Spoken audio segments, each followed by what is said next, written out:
Well, thank you very much for choosing GHOne TV. The program is News Tonight. My name is Kweku. Temeng. Delight joining you this evening with the latest happenings throughout the country. Well, let's fill you in with our top stories for tonight.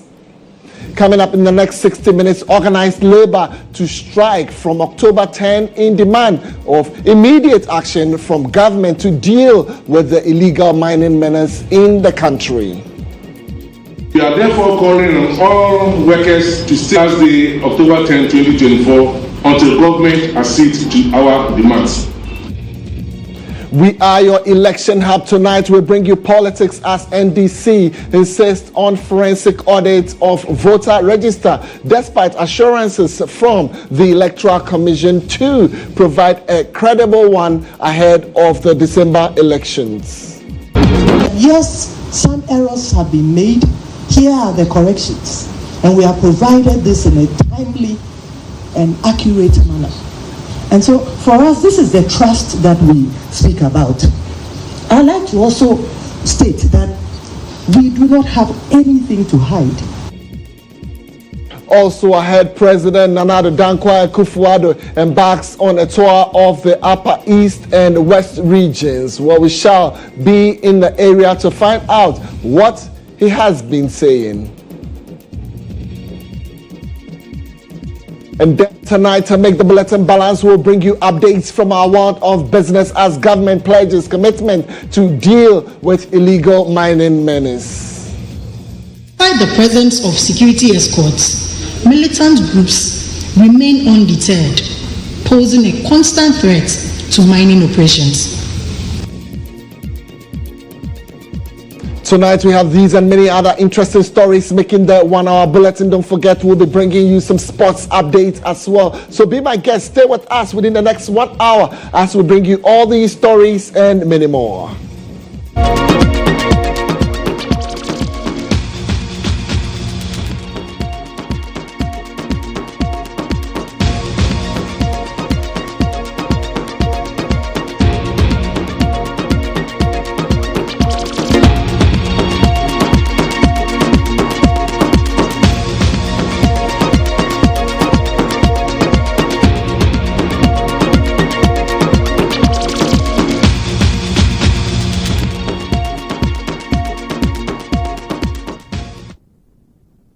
My name is Kweku.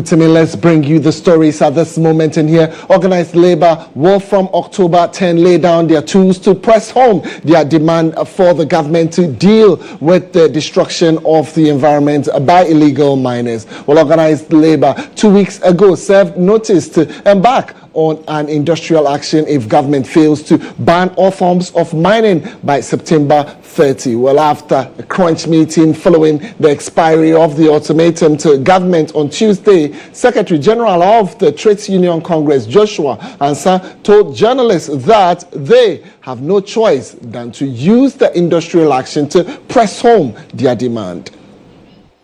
Organized labor met at an emergency meeting today, October 1st, 2024. Following the expiration of our deadline and the failure of government to meet our demands on illegal mining, that is Galamsey, organized labor has decided to declare a nationwide strike with effect from October 10th, 2024. We are therefore calling on all workers to stay as the October 10, 2024 until government accedes to our demands. Solidarity, solidarity forever. Solidarity forever. It's a strong.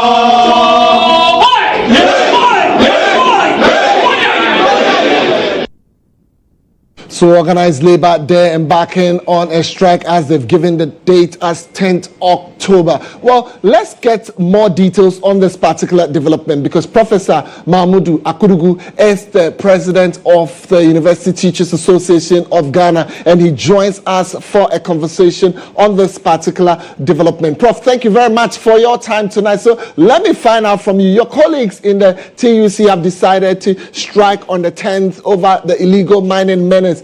Are you joining them? And don't you think that we should all wait for the ad hoc committee to finish its work before embarking on any such decision? Thank you for having me, and thank you to and good evening to your viewers.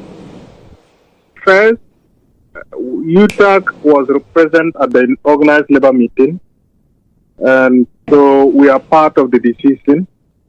And the second is that you are talking about waiting for the interministerial committee that was set up. I wonder if you have seen their TOR and the time that they are supposed to finish their work.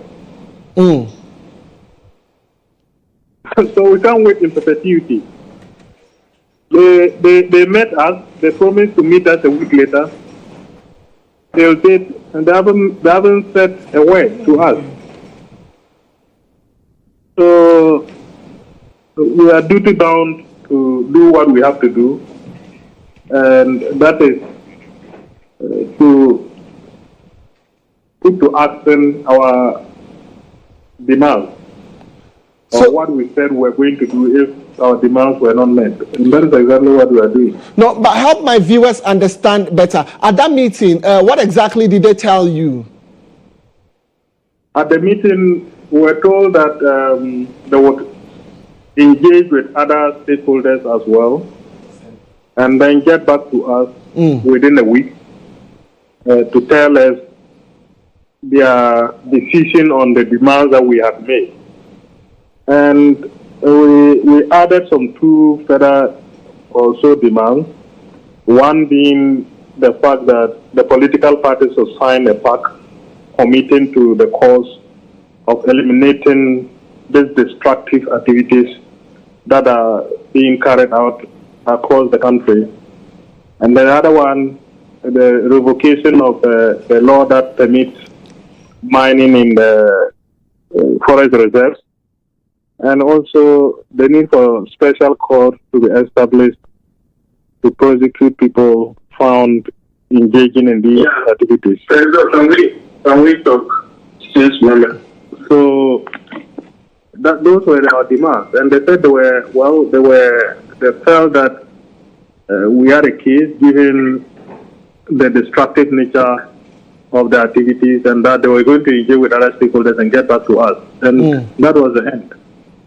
Now, the two political parties seem to be at their wits' ends as to what exactly to do to deal with the menace. Do you think that the political class will ever have the will to take the bull by the horn to stop the activities of these illegal miners? And I say this on the fact that, look, if you strike, yes, the ordinary will suffer, education will suffer, and all other avenues will suffer. Do you think the two political parties can do this? We believe that they should be able to do it, or they should do it, but not. We have no doubt in our minds that if they are committed to the process, they will be able to do it. And most importantly, we are the people who make them who they are. We call them political. So we are the people who made them the political class. It is our mandate, our votes, that made them who they are. And so if the people say that do what they have given you the power to do, it makes sense that you just do it, because that is what the people want. What else? In fact, if there is any time in Ghana's history that the whole population has been unanimous about an activity, it's this time. That you have everybody, the religious leaders, the unions, and everybody asking for action. And my plea, or our plea to His Excellency President Akufo-Addo, is that we have just about 3 months to go. at least use these last 3 months to do what is right and listen to the people. Prof. Akudugu, thank you. Thank you very much. The points well made in there. Let me go on and interact with Adib Sani. He's a security analyst and he believes the political class cannot resolve this illegal mining menace. He joins us for a conversation via Zoom. Adib, thank you very much for your time tonight. Now, you don't think the political class can deal with this menace. Why do you say that? Well, because I have not seen any commitment beyond the politics of illegal mining. And I've always indicated that, look, this is a national security threat. Okay, there's a lot of destruction that is being caused. A lot of cancer is spreading like wildfire, and the cancer doesn't differentiate between NDC and NPP. So we need to deal with the issue as it should be dealt with. Unfortunately, we seem to have politicized it. And it looks like, even stemming from what I picked from the campaign message, they have a soft spot for the illegal miners because of votes. And I think that is unfortunate. And until there is more like a national reconscientization about this menace and the need for us to take action, trust me, we are headed towards the very dangerous path. So what I'm saying is we cannot count on politicians as it is now. Rather, the people should come out themselves and fight their battle. As simple as that. Adib, it looks like a chicken and egg situation. Now, if we strike, if we move into these communities, if we move into these forest areas and, chase out these young guys, don't you think that we relieve them of their livelihood, they pick up arms and they get into society and attack us? You are a security analyst, that's why I'm putting this question to you. Well, the thing is,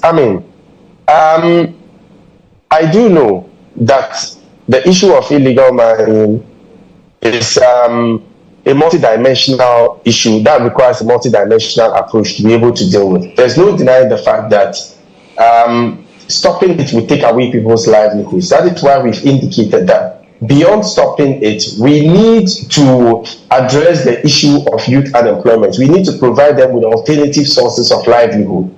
And I think that is the way to go at this point in time. When we ask them to stop, are we providing them the job? Secondly, the local economies are oiled by illegal mining. People engaged in the hospitality industry are making good money because of illegal mining. Indeed, a friend of mine recently was selling his car. Someone advised him to take it to the illegal mining site and that they would buy it because the boys are making money. When he got there, the car didn't sleep. That same day, it was paid for. So how do we deal with the local economy when we stop this? Thirdly, the issue of weapons. Look, illegal mining sites are awash with weapons. High caliber rifles, not just the AK-47s, the AR-15, the M16s. If we ask them to stop, what happens to these weapons? Would they be rechanneled into other criminal enterprises? So we need to look at it holistically and look beyond the politics, which I must say is taking away the attention on the main crux of the matter. Right, and it's even exacerbating the situation. And believe it or not, since the fight against illegal mining started, it has rather gone up instead of coming down. Why? Another day's discussion.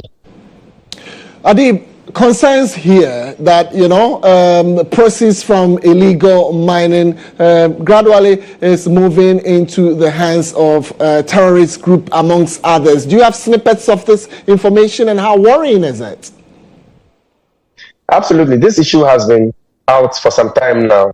And it first came to light through a French NGO called Pro-Mediation, in which they categorically stated that the possibility of terrorists engaged in economic activities, including illegal mining, in Ghana is quite high. That aside, Ghana has proven to be a major logistics hub for the terrorists, okay? And before they are able to carry on with their terrorist enterprise, they need resources, they need money. All right. So how do we get this money? By engaging in so many activities, including illegal mining. And considering the porosity of our borders and the unregulated and lawless nature of the communities where the illegal mining is taking place, a clear case in point is dollar power.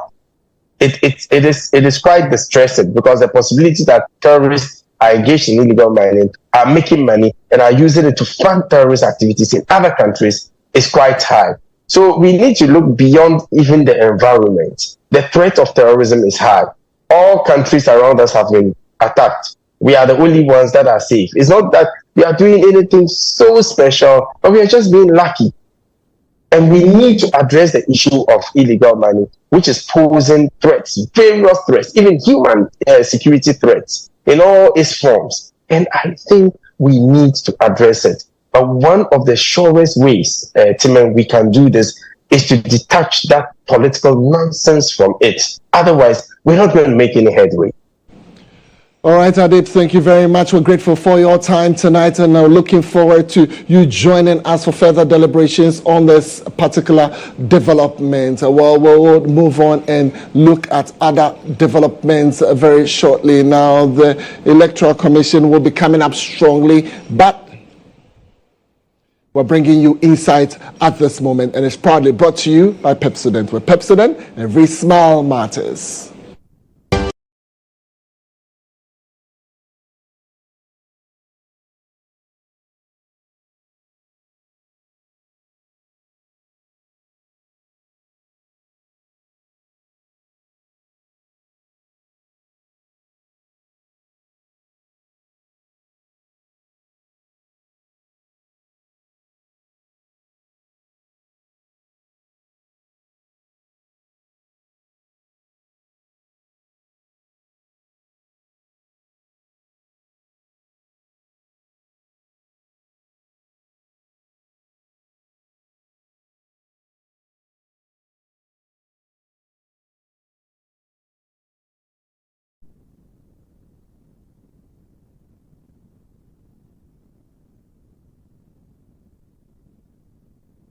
Insight tonight is focused on politics. Obviously, we are your election hub. Let's take some details tonight. And here, the Electoral Commission says it will provide the corrected voter register to political parties by the next 2 weeks. We're speaking during a live telecast IPAC Inter-Party Advisory Committee meeting. The Electoral Commission said it has sanitized the voters register for the 2024 general elections, but the NDC insists the Commission must heed to their call for a forensic audit. My colleague Obed Kingaglo has more.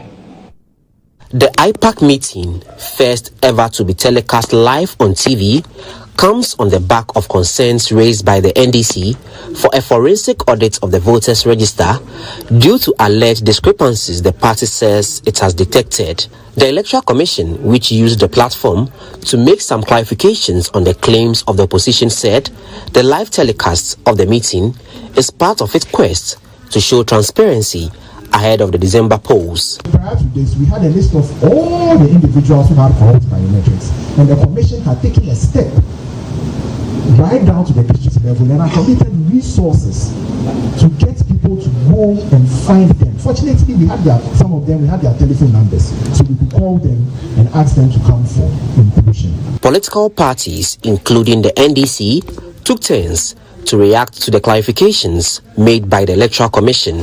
Chairperson of the Electoral Commission, GHOne Mensah, assured the parties of providing the register to them in the next 2 weeks. He also assured them that the Electoral Commission has no intention of rigging the election in favor of any political party. We have not hidden the truth, or we have not remained quiet. We have addressed the issues and informed the public that yes, some errors have been made. Here are the corrections, and we have provided this in a timely and accurate manner. And so for us, this is the trust that we speak about. I'd like to also state that we do not have anything to hide. We have agreed as a commission to provide you and the citizenry with the revised provisional register, and this would allow you to review it to ensure that all the issues that you had with it have indeed been fixed. But speaking to journalists after the meeting, Director of IT and Elections of the Opposition National Democratic Congress, Dr. Omaniboama, said the NDC is still not convinced about the assurance of the Electoral Commission. Shown to them, and we are proving to them that when your roof is leaking, you don't just keep on mopping. The Electoral Commission is leaking. The IT system is leaking. You heard the question that we asked. Can people have access to the login credentials? They said yes. You heard them. So people can have access to the login credentials. How can we trust such an electoral commission? In a sharp rebuttal, General Secretary of the New Patriotic Party, Justin Frimpong-Kodia, said the NDC had wasted everybody's time with its allegation and the call for forensic audits. The issue that they are talking about is something that is very common during provisional register exercise. To find dead people in the register. It always happens. So why should NPP waste our time petitioning electoral commission because of dead people in the register? It can be corrected at the district level. So where we had evidence that people had died in the various electoral commission district offices, we sent the death certificate and evidence of people who have died in the constituency. So in that case, were you supposed to bring it up here for us to discuss? That's a very waste of time. While the Electoral Commission has assured of a credible voter register come December 7, 2024, the NDC still remain adamant in believing these assurances. For GHOne News, Obed Kingaglo. Meanwhile, former Deputy General Secretary of the NDC, I'm talking about Kweku Anyidoho, has expressed disappointment in his former party for failing to adduce evidence to back its call for a forensic audit. Speaking to GHOne TV after the IPAC meeting, Kweku Anyidoho said the NDC should focus on selling its message and candidate to the electorate rather than the electoral troll. To do any extrapolation, one case, to do any proper extrapolation. Now you heard them talk about 2016, same issues. 2016, a certain Kweku Anyidoho was a Deputy General Secretary of the NDC. I was the Deputy General Secretary of the NDC, and I was the chief and the lead spokesperson for the NDC at the time, taking on the MPP over the same issues. You said there's a bloated register. You are saying that the register in Volta region is full of Togolese. Provide the evidence, provide the evidence, provide the evidence. To the extent that they couldn't provide any evidence, there was no forensic audit. So history has just repeated itself. So being an active participant at that time, today I'm an observer, you put the two together, it just tells you that when political parties are out of power, there's some concerted effort to just raise the political tension. And I don't think that it helps this nation. All right, so this is news tonight. Tonight, we want to stay on this subject some more. Dr. Bernard Tutu Boyene is a political scientist and a lecturer at the Methodist University. He joins us for a conversation on this particular development. Thank you, Doctor, for your time tonight. So I just want to find out from what you observed during the IPAC session, would you say the NDC had a case in their demand for a forensic audit, and should the Commission grant the request of the party? Yes, thank you for having me. Good evening. And yes, to start with, let me make this correction. I'm a political marketing consultant and a lecturer in marketing at University of Education in India. Oh, well noted. Well noted. Sorry about the mishap in there. That's fine. That's fine. Okay. You may kindly go on with your point. Yes. So to start with, I'll say that yes, the NDC has a point in request for a forensic audit, in the sense that they are the party, they are part of the political parties who probably will be affected. The suspicion, within the voters register. And so it is their right, to make such a demand. But again, in making such demand, it is very important that they also work hand in hand with the EC and IPAC, to be able to resolve and to help solve those concerns that they have. I think that the person that we interviewed earlier, indicated that it is history that is repeating itself, which I agree.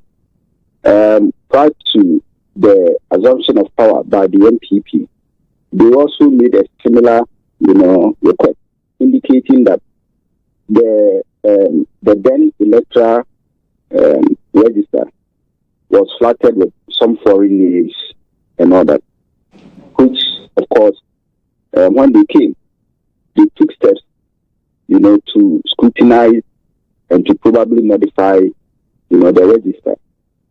And I see the NDC taking the same path. And for me, what it means is that this history will never end. It will go on and on and on. And what does it mean to Ghana's economy? What does it mean, to the credibility of Ghana's democracy? What does it mean, to the office of the EC? And what does it mean, to the political parties who are in the pole position, governing this country? I think that the political parties must take issues and affairs regarding the EC very seriously, especially the two major political parties. I mean, we cannot be having blame games any time that we are going into an election. Now, so Doc, I'm tempted to ask you, what would you say to critics who believe, or a school of thought who believe the NDC is just preparing the minds of their supporters to reject the results of the December polls in the event they lose? Do you think they have a case? You see, I don't want to make such an assumption, and I don't want to support that assumption in any way, because I believe that the NDC is going into this contest with the aspiration that they want to win the election, right? So it is not about preparing the minds of their people. What it means is that the management of the NDC, must make every effort to ensure that whatever their goal is, they achieve it. But that should not be sacrificed, for the peace of this country, and again, for the credibility of our democracy, and as it were, the trust and the mistrust, regarding the EC's office. Earlier when I was going to make this point, that if the two major political parties, including all other political parties and independent candidates, are able to, draw and to put in measures that will ensure that the office of the EC is credible enough for every political party to trust and to believe in, then of course we are moving towards developing our democracy. But what is it that we are seeing?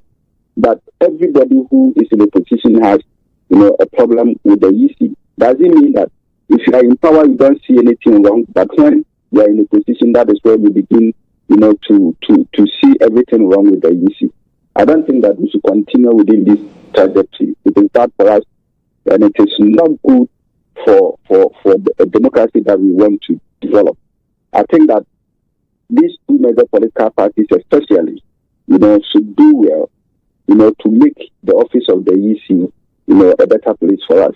All right, Doc, thank you very much for your time. I believe you've taken time to break this down for us. I'm sure we will be needing your services in the near future, and we would not be reluctant in getting back to you for more updates. Well, we'll take some more political stories, and here President Nana Addo Dankwa Akufo-Addo has praised traditional rulers and other stakeholders in the Upper East region for the support he has enjoyed since he assumed office in year 2017. He, however, wants the chiefs to continue supporting him to ensure a peaceful elections in December. Well, the president, who started a nationwide tour in the Upper East and West regions today, acknowledged the support from the chiefs, which saw his government implement some projects across the regions.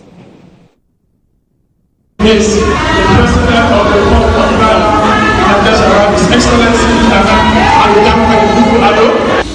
By the grace of God, despite the difficulties that we've had with the COVID and other dislocations of the world economy, we've been able to achieve a lot together. I therefore want also to say something about the work that we have done together. And of course, I have to be concerned about my success. The chiefs here will tell you. Some more politics tonight, and here former President John Dramani Mahama has appealed to Christian leaders to actively participate and monitor closely the electoral process ahead of the December 7 general elections. Well, he emphasized that the church, as a moral authority in society, should monitor the situation closely to ensure a free, fair and transparent election. The NDC presidential candidate made these remarks during a fellowship with the clergy here in Accra. John Mahama's appeal comes at a pivotal time when the opposition NDC is intensifying its call for an independent audit of the voters' register to ensure credible elections on December 7, 2024. Speaking during an engagement with the Christian community dubbed Mahama Fellowships with the Clergy in Accra, the former president emphasized that while the NDC is committed to peace, it is essential for the processes before, during and after the elections to be transparent. But I'll urge you not to sit passively and watch. I think that our clergy should get involved in the processes of the election. Nothing stops you from sending representatives as observers to the collation centers, to the polling stations to see how the count is going on. Nothing stops you from tallying the results yourself, putting in a tally system so that you can also tally the results, so that when there's controversy between us about what the results are, you will also be able to say, well, from the tally we got, we think that this is what the actual result should be. As he aspires on resuming office as president in January 2025, Mahama acknowledges that the road ahead will be challenging. However, he remains confident that God would guide him through the journey, expressing strong sense of faith and purpose in his leadership aspirations. I understand that this task will not be an easy one, but I have unwavering faith in God's ability to use me as a vessel to guide our nation through its current challenges. Since I started my political journey, God has guided my steps and given me the privilege of experiencing every level of political leadership. My odyssey in leadership has imbued me with the experience, insights, and modesty to help my nation in a time of crisis such as this. Regarding the nation's current economic struggles, former President John Mahama expressed his belief that God will use him as an instrument to bring relief to the people of Ghana. The next NDC Mahama administration will undertake sound policies and programs that will ameliorate the suffering of our people, reset our economy, and restore our nation to the path of transformation and progress. The next NDC government, under my leadership, will implement an urgent homegrown economic recovery program to ensure fiscal prudence, debt sustainability, macroeconomic stability, currency stability, and restoration of investor confidence.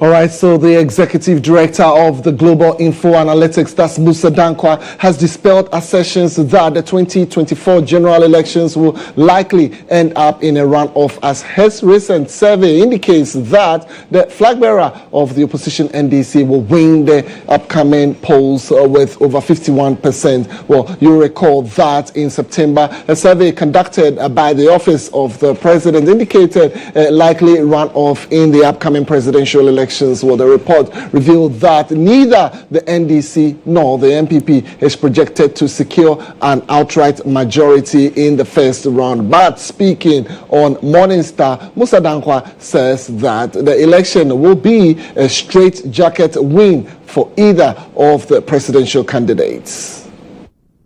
It will be a straight-jacket win for whoever, yes. And the moment that person is John Mahama in the polls.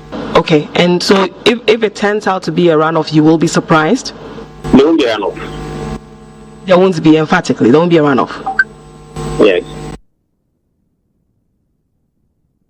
All right, so when it's politics, we have it all. This is your election hub. That'll do for Insight. Insight is proudly brought to you by Pepsodent. With Pepsodent, every smile matters.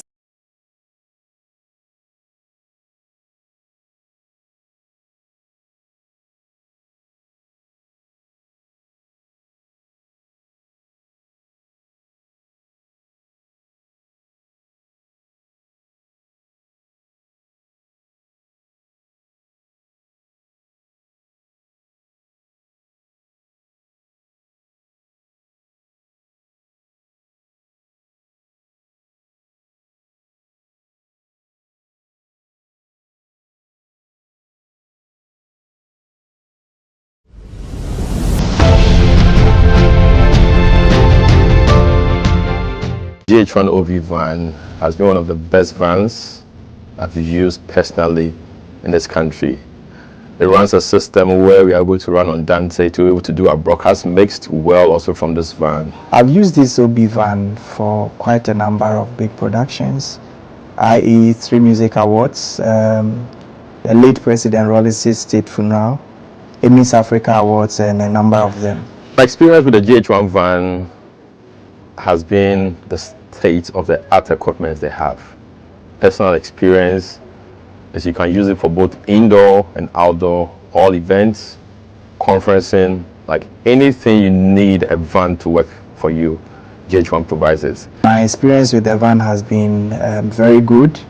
Why? Because it has a number of facilities that I may not get in other vans. You know, the van has a very wide bench that can accommodate all my technical crew. ICCU, switcher, graphics, CG, and all of that. And then it also has a studio, a green room studio that comes with TriCaster. So if you want somebody to do commentary on a live event, you can put that presenter who's in that studio as well and get that running. To give an experience to our audience who are also watching on TVs and online. Work with an Exo technology system which makes your video mixing with Panasonic cameras, like a lot of other stuff in terms of content you need to get also for your live broadcasts. I prefer the GHOne van to a lot of other vans I've used, or even doing my own setup on a tabletop setup. Because on a production you see a number of people in the van. And so if you have a very small van, it means that it's going to be choked, and that will affect the creativity as well. The price has been discounted as well to accommodate varied budgets. And so no matter the budget you have, I understand you can have the track and do business with it. It looks huge, but very affordable. Cost is really, really affordable. My experience with this EMI Awards last year, super excellent. Try it, call them, and I'm going to give you the best of price. Really affordable.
If you're looking for the safest place to get a loan tonight, then Bill's Microcredit is ready for you. All you need is your Ghana card. We're happy that they are sponsoring Business Tonight on News Tonight.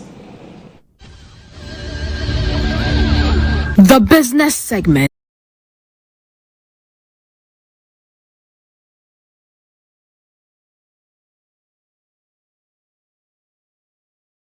Government has reiterated its commitment to dealing with the devastating effects of illegal mining, popularly known as galamsey. Well, according to the government, no stone will be left unturned in dealing with the menace, as several terrorist groups are being funded with proceeds from illegal mining in the Sahel region. Well, the revelation was made at the ongoing West Africa Mining and Security Conference by the Australian High Commission. Well, there's more in the following report.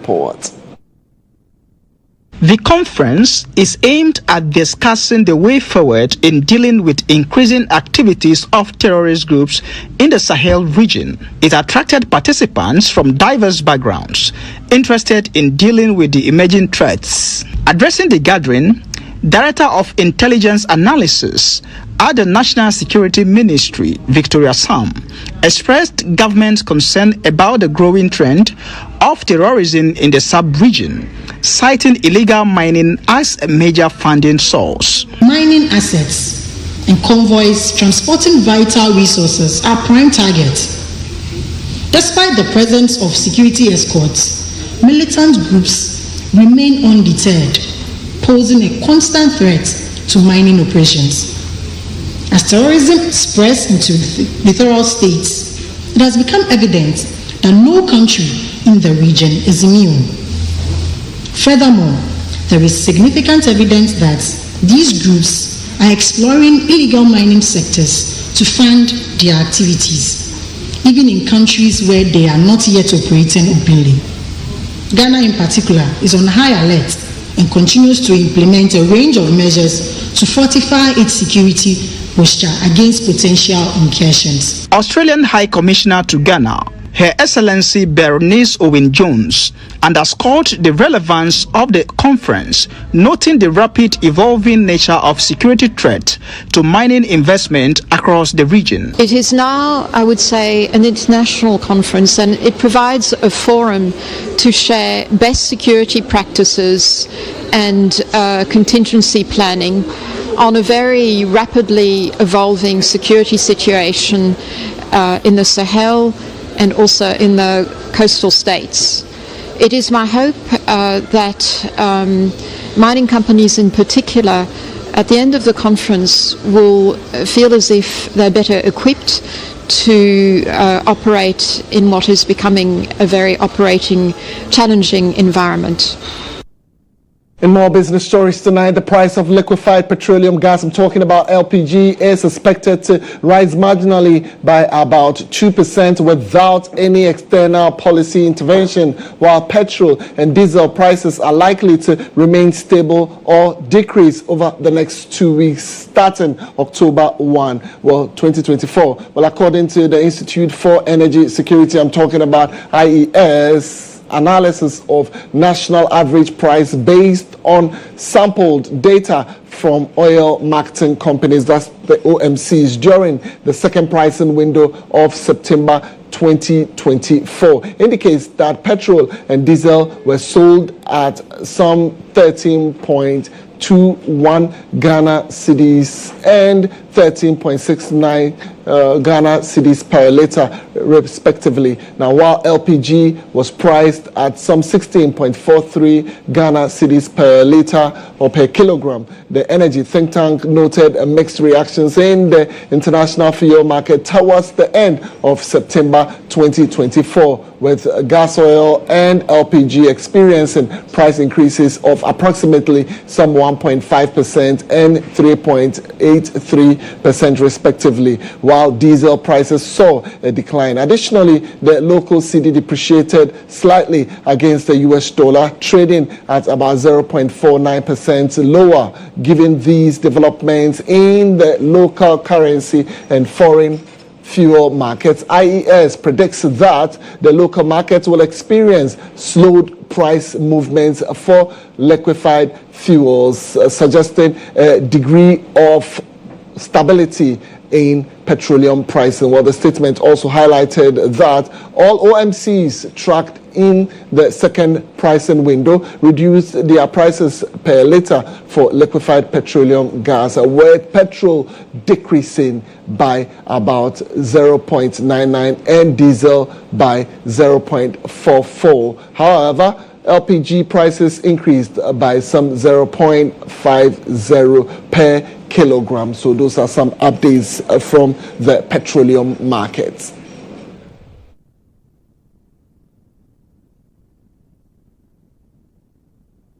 Well, thank you so much for keeping faith with us. We're not done. When we come back, we're bringing you the latest from our world of sports.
So we appreciate your confidence in us. It's now time for me to bring you some sports updates.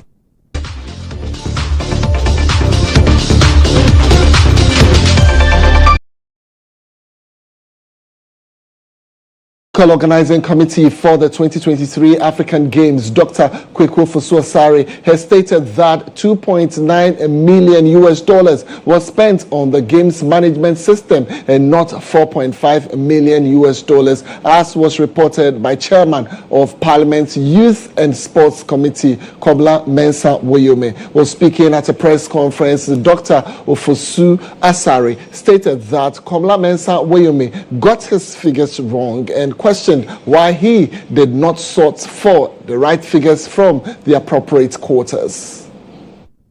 Honorable Kobla Woyome, who is now chairman of the committee, former ranking member, now chairman of the committee on youth, sports and culture, which affords him access to parliamentary tools to ascertain the facts and cross-check on whether information, on whatever information he gets. And it's unfortunate. It's throwing out some figures and feeding the media on some of these wrong figures. The service provider, Atos, a reputable international company which provided similar services at the Tokyo Olympics and the Paris Olympics, they were the people we contacted to get things done. It partnered a local company. Now, we paid, please take note, this is the crux of the matter.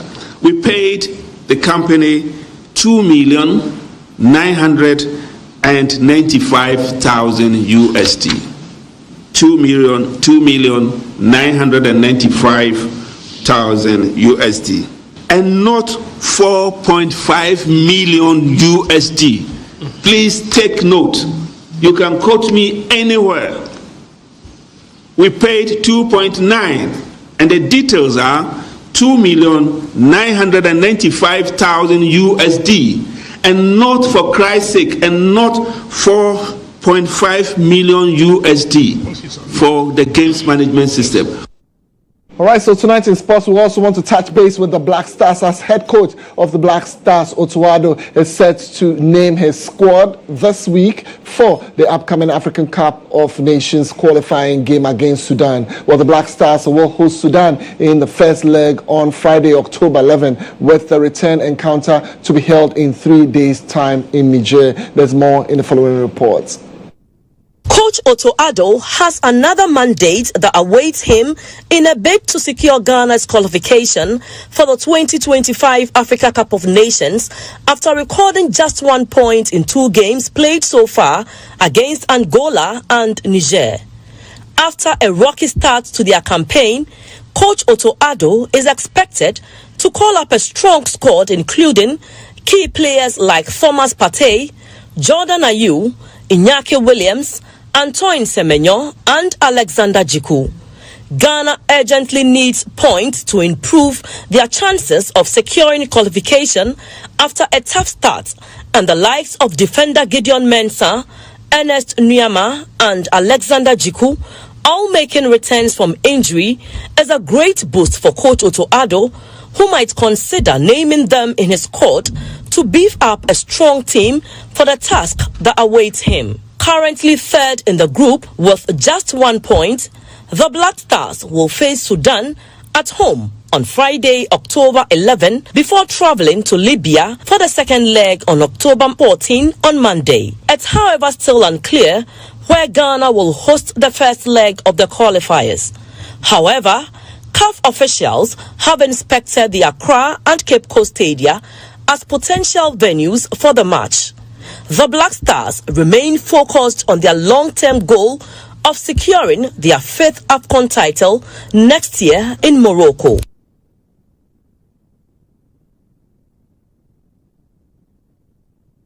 It's now time for me to refresh you with some entertainment news.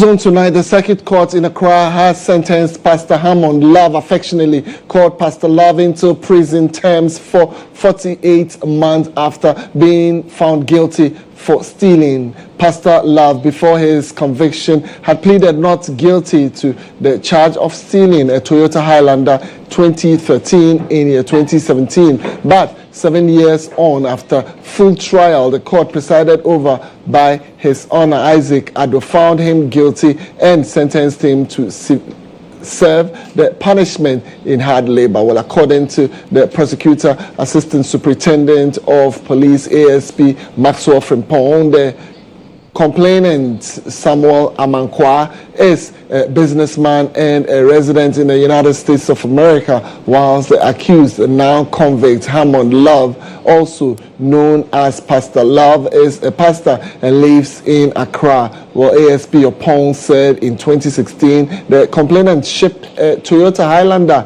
into the country and taxed the accused convict to clear it. The prosecutor said the accused used his own money to clear the vehicle. The prosecutor stated that in April 2017, the complainant arrived in the country and contacted the accused for his vehicle, but he could not produce the vehicle to the complainant upon several demands. The prosecutor stated that on May 25, 2017, the complainant reported the case to the East Legon police station, leading to the arrest of the accused. So yes, Pastor Love will serve a term of 48 months.